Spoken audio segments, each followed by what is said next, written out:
আসসালামু আলাইকুম, বিসমিল্লাহির রহমানির রহিম। আশা করি সবাই ভালো আছেন। আলহামদুলিল্লাহ আমিও ভালো আছি। তো এই তো আজকে ভিডিওটা সকাল থেকেই শুরু করছি। এখানে হচ্ছে মাগুরাতে যে শিশুটাকে ধর্ষণ করা হয়েছে, তো তার জন্যই সবাই সর্বস্তরের লোকজন, স্টুডেন্টরা বা সব পেশার লোকজন সবাই আর কি এখানে আন্দোলন করছিল। তো এখানে হচ্ছে যে কোর্টে আর কি আজকে ওই ধর্ষককে আনার কথা ছিল, এর জন্য সবাই আর কি কোর্টকে, এটা হচ্ছে মাগুরার জজ কোর্ট, তো সবাই এখানে বসেছিল আর কি, এখানে বসে আন্দোলন করছিল।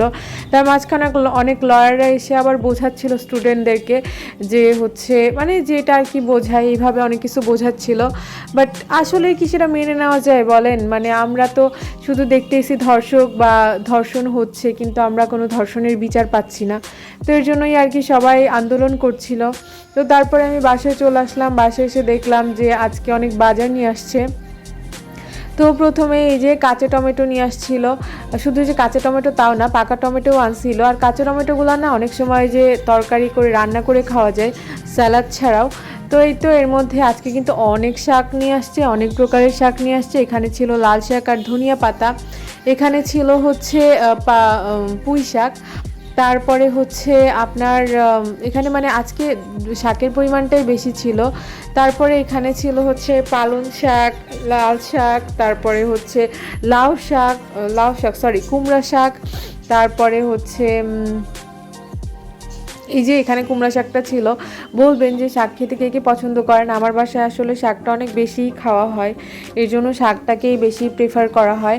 তো এখানে এই যে ডাঁটা শাকও ছিল। ডাঁটা কিন্তু মানে ডাঁটা শাক খেতে আমার তো ভালোই লাগে, আপনাদের কেমন লাগে এটা বলবেন। আর এখানে যে কলমি শাক ছিল, কলমি শাকগুলো না সাধারণত আমি পাখিকে দেওয়ার জন্য নিয়ে আসি, কারণ পাখিগুলো আবার কলমি শাকটা খুব ভালো খায়, এর জন্যই আর কি ওদের জন্যই কলমি শাকটা আমার কেনা হয়। তাছাড়া যে বাসায় খায় না এমন না, বাসায় যেসব মেম্বার্স আছে তারাও খায়, বাট কলমি শাকটা কেনার উদ্দেশ্যে মেইনলি পাখি। আর এখানে যে পালং শাক ছিল, পালং শাকগুলো মানে শাকগুলো আজকে এত বেশি মানে জীবন্ত ছিল আর কি, এমন লাগতেছিল যে অনেক বেশি তাজা ছিল। পানির পরিমাণটাও কম দেওয়া ছিল। এখানে যে আজকে কলাও নিয়ে আসছে। বাজারে না সব কিছুর যে দাম বেশি সেটাও বলবো না, কিন্তু আগের তুলনায় একটু বাড়ছে। এটা জানি না কেন বাংলাদেশে এমন হয় যে রোজা আসলেই দাম বেড়ে যায়। মোটামুটি দাম ভালোই আছে, কিন্তু দাম একটু আগের থেকে বাড়ছে। সো সেই তুলনায় আর কি বলবো যে অন্যান্য দেশে বা অন্যান্য জায়গাতে কি হয় জানি না, কিন্তু আমাদের জায়গাতে হচ্ছে রোজা আসলে দাম বেড়ে যায়। এটা খুবই বাজে সিচুয়েশান, মানে আমার তো পার্সোনালি ভালো লাগে না। আর এই তো এখানে গাজর ছিল, এই যে এখানে পাকা টমেটোগুলোও ছিল। সো পাকা টমেটোগুলো আনা হচ্ছে স্যালাড খাওয়ার জন্য। আজকে কিন্তু অনেকটা টমেটো নিয়ে আসছে।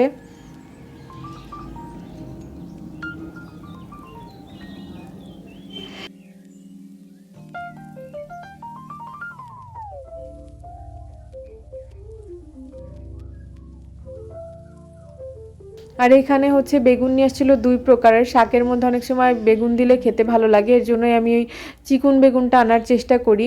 আর এইখানে হচ্ছে বেগুনি তৈরি করার জন্য যে বেগুন সেটা আনা হয়েছিল।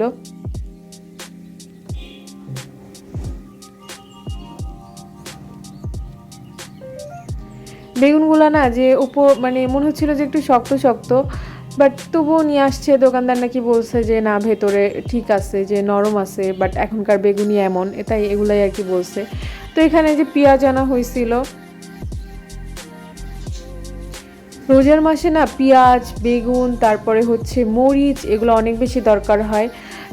তো এখানে যে কুমড়াও আনছিল, কুমড়াটা আর কি হচ্ছে সবজিতে দিলে খেতে ভালো লাগে। আর এই যে কুমড়ানির গল্প তো সবাই জানেন কি হয়েছে। তো আপনারা কিন্তু কুমড়ানিও তৈরি করে খাইতে পারেন বেগুনির জায়গাতে। তো যাই হোক, এখানে তো আলু আনছিল, তারপরে শশাও আনছিল, শশা, গাজর এগুলা। আর এগুলা না মানে দরকারি হয় রোজার মাসে, এগুলো অনেক বেশি দরকার হয়। আর আমার মনে হয় যে ওই সেহরির সময়তে ভর্তা ভাত জাতীয় কিছু খাইলেই আমার মনে হয় বেশি ভালো লাগে। তো এর জন্যই এই তো আজকে বাজার এগুলাই ছিল। আল্লাহ হাফেজ, সবাই ভালো থাকবেন।